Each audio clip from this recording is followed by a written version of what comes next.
və Şirvanşahlar. Və burada 1338-ci ildə Çobanilər bu mübarizədə qalib çıxırlar. Qalib çıxır. Və bunların başçısı kim idi həmin vaxtı? Şeyx Həsən.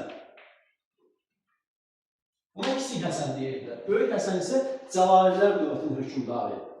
Və Şeyx Həsən Satıbəy xatını hakimiyyətə gətirir.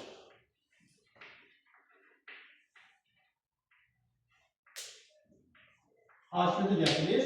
Bu, Məhəmməd Olcaytının qızı idi. Amma ölkəni onun adından özü idarə edir faktidir. Hökmdar oturur orada, müqavva kimi, dövləti kimi idarə edir. Şeyx Həsən idarə edir. Şeyx Həsən kimi Çobanilərdən edir.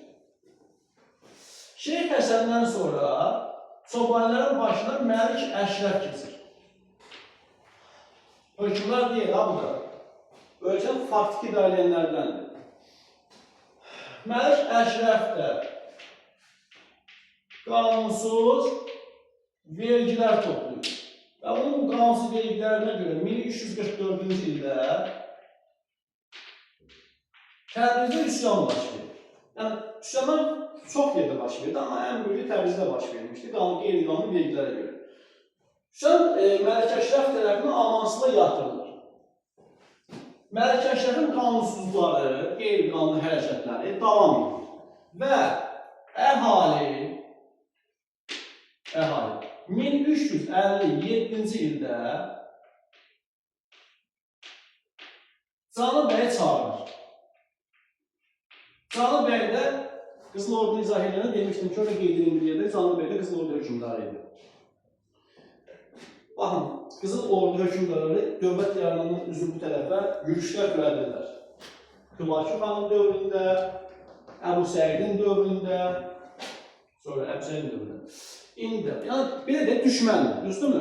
Görün, əhalinin canı nə qədər boğazına yığılır ki, əhali düşməni özünə köməyə çağırır ki, yəni görün, indi Məlik Əşrəf nə etmiş də burada? Məlik Əşrəfin zülmündən bunları qutarsın. Və Canı bəy də gəlir. Onun gəlişi ilə 1357-ci ildə, həmən ildə də Məlik Əşrəfi edam edib, Hülakü hökmdarını taxtdan salır, bunu da Hülakülər dövləti sübut edir.